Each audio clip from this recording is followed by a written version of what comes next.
আজকের গল্প পাঠ শরদিন্দু বন্দ্যোপাধ্যায়ের অলৌকিক গল্প সমগ্র থেকে একটি ছোট গল্প, কামিনী। স্টেশনে ট্রেন থামতেই হ্যাটকোট পরা সুরনাথবাবু নামিয়া পড়িলেন। স্টেশনটি ছোট, তাহার সংলগ্ন জনপদটি বিস্তীর্ণ নয়। ট্রেন 2 মিনিট থামিয়া চলিয়া গেল। সুরনাথ ঘোষ একজন পোস্টাল ইন্সপেক্টর। সম্প্রতি এদিকটার গ্রামাঞ্চলে কয়েকটি নতুন পোস্ট অফিস খুলিয়াছে। সুরনাথবাবু সেগুলি পরিদর্শন করিতে আসিয়াছেন। ইতিপূর্বে তিনি এদিকে কখনো আসেন নাই। ছোট সুটকেসটি হাতে লইয়া তিনি স্টেশন হইতে বাহির হইলেন। সঙ্গে অন্য কোনো লটবহর নাই। সুটকেসের মধ্যে আছে এক সেট প্যান্টুলুন, ধুতি, গামছা, সাবান, দাঁত মাজিবার বুরুশ ইত্যাদি। স্থানীয় পোস্ট অফিসটি স্টেশনের কাছেই। ডাক এবং তার দুই আছে, কিন্তু সবই শহরের অনুপাতে। একজন পোস্টমাস্টার, একটি কেরানি ও 2 জন পিয়ন। পোস্ট অফিসের পশ্চাৎভাগে পোস্টমাস্টার সপরিবারে বাস করেন। বেলা আন্দাজ 11টার সময় সুরনাথবাবু পোস্ট অফিসে আসিয়া নিজের পরিচয় দিলেন। পোস্টমাস্টার খাতির করিয়া তাহাকে ভিতরে লইয়া গেলেন। দ্বিপ্রহরের আহারাদির ব্যবস্থা পোস্টমাস্টারবাবু বাসাতেই হইল। মধ্যাহ্নভোজনের পর সুরনাথবাবু ঘণ্টাখানেক বিশ্রাম করিলেন। তারপর আবার ধরাচুরো পড়িয়া যাত্রার জন্য প্রস্তুত হইলেন। ইতিমধ্যে তিনি খবর লইয়াছেন যে 3টি পোস্ট অফিস পরিদর্শনে তিনি যাইবেন। তাহার মধ্যে সবচেয়ে যেটি নিকটবর্তী সেটি 12 মাইল দূরে। কাঁচা পাকা রাস্তা। সুরনাথ তার পিয়নের সাইকেলটি ধার লইয়াছেন। আজ সন্ধ্যার সময় উদ্দিষ্ট গ্রামে পৌঁছিবেন। কাল সকালে সেখানকার পোস্ট অফিস তদারক করিয়া সন্ধ্যার পূর্বে ফিরিয়া আসিবেন। তারপর আবার অন্য পোস্ট অফিসের উদ্দেশ্যে যাত্রা করিবেন। সাইকেলের পশ্চাৎভাগে ছোট সুটকেসটি বাঁধিয়া সুরনাথ তাহাতে আরোহণের উদ্যোগ করিলে পোস্টমাস্টার বলিলেন, এখান থেকে মাইল 5-6 দূরে রাস্তা 2 ফাঁক হয়ে গেছে। ডানহাতি রাস্তা দিয়ে গেলে একটু ঘুর পড়ে বটে, কিন্তু আপনি ওই রাস্তা দিয়েই যাবেন। সুরনাথ জিজ্ঞাসা করিলেন, কেন, বাঁহাতি রাস্তাটা কি দোষ করেছে? পোস্টমাস্টার বলিলেন, ও রাস্তাটা ভালো নয়। সাইকেলে আরোহণ করিয়া সুরনাথ বাহির হইয়া পড়িলেন। কয়েক মিনিটের মধ্যেই তিনি শহরের এলাকা পার হইলেন। তারপর অবারিত মুক্ত দেশ। দেশটা বর্ণসংকর, অবিমিশ্র পলিমাটি নয়, আবার নির্জলা মরুকান্তারও নয়। স্থানে স্থানে ঘন বন আছে। কোথাও নিস্তরু পাদপ শিলাভূমি, কোথাও নরম মাটি বক্ষ বিদীর্ণ করিয়া রুক্ষ পাথরের ঢিবি মাথা তুলিয়াছে। এই বিচিত্র ভূমির উপর দিয়া নির্জন পথটি আঁকিয়া বাঁকিয়া চলিয়াছে। আকাশে পৌষ মাসের স্নিগ্ধ সূর্য, বাতাসে আতপ্ত আরাম। সুরনাথ প্রফুল্ল মন্থর গতিতে চলিয়াছেন। মাত্র 12-14 মাইল পথ সাইকেলে যাইতে কতই বা সময় লাগিবে। সুরনাথের বয়স 40 বছর। মধ্যমাকৃতির দৃঢ় শরীর, মুখশ্রী মোটের ওপর সুদর্শন। তিনি বিপত্নিক। বছর 3 আগে স্ত্রী বিয়োগ হইয়াছে।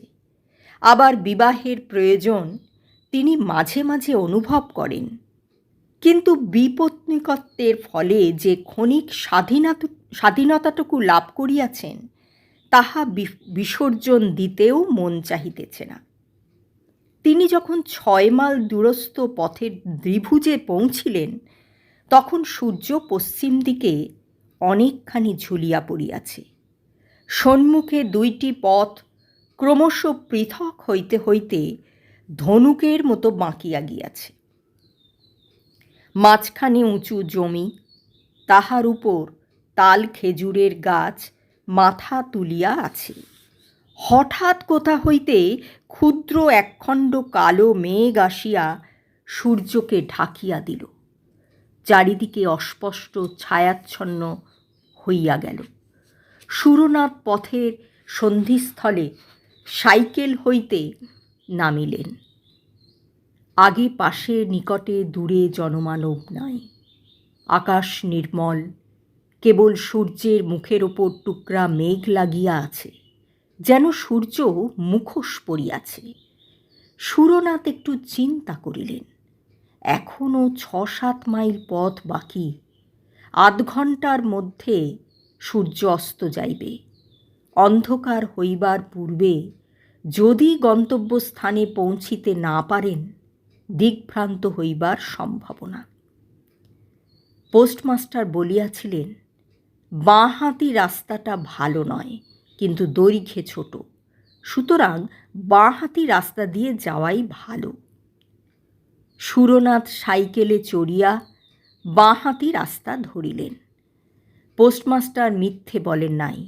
পথ অসমতল ও প্রস্তকার কীর্ণ, কিন্তু সাবধানে চলিলে আছাড় খাইবার ভয় নাই।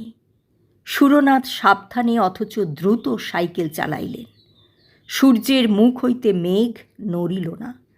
মনে হইল মুখে মুখোশ আঁটিয়াই সূর্যদেব অস্ত যাইবেন। মিনিট 20 সাইকেল চালাইবার পর সুরনাথ সামনে একটা দৃশ্য দেখিয়া আশান্বিত হইয়া উঠিলেন। অস্পষ্ট আলোতে মনে হইল যেন রাস্তার দুধারে ছোট ছোট কুটির দেখা যাইতেছে। 2-একটা আবছায়া মূর্তিও যেন ইতস্তত সঞ্চরণ করিয়া বেড়াইতেছে। আরও কিছু দূর অগ্রসর হইবার পর পাশের দিকে চোখ ফিরাইয়া সুরনাথ ব্রেক কষিলেন। একটি ছোট মাটির কুটির যেন মন্ত্রবলে পাশে আসিয়া দাঁড়াইয়াছে। আশেপাশে অন্য কোনো কুটির দেখা যায় না। এই কুটিরটি যেন গ্রামে প্রবেশের মুখে প্রহরীর মতো দাঁড়াইয়া আছে। সুরনাথ রাস্তার ধারে যেখানে সাইকেল হইতে নামিলেন, সেখান হইতে 3 গজ দূরে কুটিরের দাওয়াতে খুঁটিতে ঠেস দিয়া একটি যুবতী বসিয়া আছে। সুরনাথের চোখের সহিত তাহার চোখ চুম্বকের মতো আবদ্ধ হইয়া গেল। চাষার মেয়ে, গায়ের রং মাজা পিতলের মতো পিতাভ, দেহ যৌবনের প্রাচুর্যে ফাটিয়া পড়িতেছে। মুখের ডৌল দৃঢ়, প্রগলভতার সমাবেশ। মাথায় অযত্ন বিন্যস্ত চুলের প্রান্তে একটু পিঙ্গলতার আভাস। চোখের তারা বড় বড়। পরিধানে কেবল একটা কস্তাপার শাড়ি, অলঙ্কার নাই। সদভা কি বিধবা কি কুমারী বোঝা যায় না। তাহার কাছে কিছুক্ষণ চাহিয়া থাকিলে মনে হয় যেন আগুন রঙা চুল্লির দিকে চাহিয়া আছি। হ্যাঁ গা, তুমি কোথায় যাবে? যুবতী প্রশ্ন করিল। দাঁতগুলি কুন্দ শুভ্র, গলার স্বর গভীর ও ভরাট, কিন্তু কথা বলিবার ভঙ্গি গ্রাম্য। সুরনাথের বুকের মধ্যে ধকধক করিয়া উঠিল। দীর্ঘকালের অনভ্যস্ত একটি অন্ধ আবেগের স্বাদ তিনি অনুভব করিলেন। কিন্তু তিনি লঘুচেতা লোক নন। সবলে আত্মসংযম করিয়া বলিলেন, রতনপুর। যুবতী দাওয়ার কিনারায় পা ঝুলাইয়া বসিয়া মুক্ত কণ্ঠে হাসিয়া উঠিল। তাহার হাসিতে প্রগলভতা ছাড়াও এমন কিছু আছে যাহা পুরুষের স্নায়ুশিরায় আগুন ধরাইয়া দিতে পারে। শেষে হাসি থামাইয়া সে বলিল, রতনপুর যে অনেক দূর, যেতে যেতে রাত হয়ে যাবে, পৌঁছতে পারবে না। সুরনাথ রাস্তার দিকে চাহিলেন। দূর হইতে যে গ্রামের আভাস পাইয়াছিলেন, সন্ধ্যার ছায়ায় তাহা মিলাইয়া গিয়াছে। তিনি উদ্বেগ স্বরে বলিলেন, তাহলে গ্রামে কি কোথাও থাকবার জায়গা আছে? এখানেই থাকো না। সুরনাথ চকিত চক্ষে যুবতীর দিকে চাহিলেন। যুবতীর দৃষ্টিতে দুরন্ত আহ্বান, আরও কত রহস্যময় ইঙ্গিত। সুরনাথের বুকের মধ্যে রক্ত তোলপাড় করিয়া উঠিল। তিনি শরীর শক্ত করিয়া নিজেকে সংবরণ করিলেন। একটু স্খলিত স্বরে বলিলেন, বাড়ির পুরুষেরা কোথায়? যুবতী দূরের দিকে বাহু প্রসারিত করিয়া বলিল, তারা মাঠে গেছে, সারা রাত ধান পাহারা দেবে। মাঠে ধান পেকেছে, পাহারা না দিলে চোরে চুরি করে নিয়ে যাবে। সুরনাথ কণ্ঠের মধ্যে একটা সংকোচন অনুভব করিলেন। বলিলেন, তা যদি অসুবিধে না হয় এখানেই থাকব। যুবতী দশনছটা বিকীর্ণ করিয়া হাসিল। প্রায়ান্ধকারে তাহার হাসিটা তড়িৎদীপালির মতো ঝলকাইয়া উঠিল। সে বলিল, তোমার গাড়ি দাওয়ায় তুলে রাখো, আমি আসছি। যুবতী ঘরে প্রবেশ করিল। একটি মাদুর আনিয়া দাওয়ার একপাশে পাতিয়া দিল।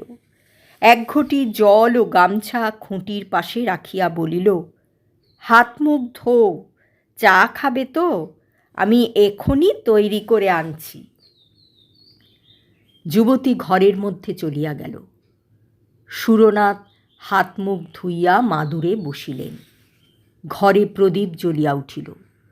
আলোর পিতবর্ণ ধারা দাওয়ার উপর আসিয়া পড়িল। বাইরে নিরন্ধ অন্ধকার চরাচর গ্রাস করিয়া চলিয়াছে। সুরনাথ বসিয়া চিন্তা করিতে লাগিলেন। তাহার মানসিক অবস্থার বর্ণনা অনাবশ্যক। ব্যাধ সরাহত মৃগ, বহ্নি মুখ বিবিক্ষু পতঙ্গের মানসিক অবস্থা কে কবে বিবৃত করিয়াছে। এই নাও, চা এনেছি। চা দিতে গিয়া আঙুলে আঙুলে একটু ছোঁয়াছুঁই হইল। আমি রান্না চড়াতে চললুম। সুরনাথ ক্ষীণ স্বরে আপত্তি তুলিলেন, আমার জন্যে আবার রান্না কেন? ঘরে মুড়ি মুরকি যদি কিছু থাকে তাই খেয়েই শুয়ে থাকব। ও মা, মুড়ি মুরকি খেয়ে কি শীতের রাত কাটে? রাত উপসী হাতি টলে। তোমার অত লজ্জায় কাজ নাই, 1 ঘণ্টার মধ্যে রান্না হয়ে যাবে। যুবতী চলিয়া গেল। সুরনাথ চায়ের বাটিতে চুমুক দিলেন। পিতলের বাটিতে গুড়ের চা, কিন্তু খুব গরম। তাহার ছোট ছোট চুমুক দিয়া পান করিতে করিতে তাহার শরীর বেশ চাঙ্গা হইয়া উঠিল। সুরনাথ লক্ষ্য করিয়াছিলেন, কুটিরের মধ্যে 2টি ঘর, একটি রান্নাঘর, অপরটি বোধহয় শয়নকক্ষ। তিনি অনুমান করিলেন, দাওয়ায় মাদুরের ওপর তাহার শয়নের ব্যবস্থা হইবে। সেই ভালো হইবে। কোনো মতে রাত কাটাইয়া ভোর হইতে না হইতেই তিনি চলিয়া যাইবেন। ঘণ্টাখানেক পরে যুবতী দ্বারের কাছে আসিয়া বলিল, ভাত বেড়েছি, খাবে এসো। সুরনাথ উঠিয়া ঘরের মধ্যে প্রবেশ করিলেন। বাহিরের ঠান্ডার তুলনায় ঘরটি বেশ আতপ্ত। পিঁড়ের সামনে ভাতের থালা, প্রদীপটি কাছে রাখা হইয়াছে। আয়োজন সামান্যই, ভাত, ডাল এবং একটা চচ্চড়ি জাতীয় তরকারি। সুরনাথ আহারে বসিলেন। যুবতী অতি সাধারণ গৃহস্থালির কথা বলিতে বলিতে ঘরের এদিক ওদিক ঘুরিয়া বেড়াইতে লাগিল। সুরনাথ লক্ষ্য করিলেন, রান্না করিতে করিতে যুবতী কখন পায়ে আলতা পড়িয়াছে। যুবতী সুরনাথের সঙ্গে সহজভাবে কথা বলিতেছে, অথচ তিনি হুঁ হাঁ ছাড়া কিছুই বলিতেছেন না। বিপদের সময় যে ডাকিয়া ঘরে আশ্রয় দিয়াছে, খাইতে দিয়াছে, তাহার সহিত অন্তত একটু মিষ্টালাপ করিবার প্রয়োজন আছে। তিনি শামুকের খোলের মতো ভিতর হইতে গলা বাড়াইয়া বলিলেন, তোমার নাম কি? এক ঝলক হাসিয়া যুবতী বলিল, কামিনী। নামটা তপ্ত লোহার মতো সুরনাথের গায়ে ছ্যাঁক করিয়া লাগিল। তিনি শামুকের মতো আবার খোলের মধ্যে প্রবেশ করিলেন। আহারান্তে সুরনাথ হাত মুখ ধুইলে কামিনী বলিল, পাশের ঘরের বিছানা পেতে রেখেছি, শুয়ে পড়ো গিয়ে। সুরনাথের বুক ধড়াস করিয়া উঠিল। তিনি তোতলা হইয়া গিয়া বলিলেন, আমি আমি বাইরে মাদুরে শুয়ে রাত কাটিয়ে দেব।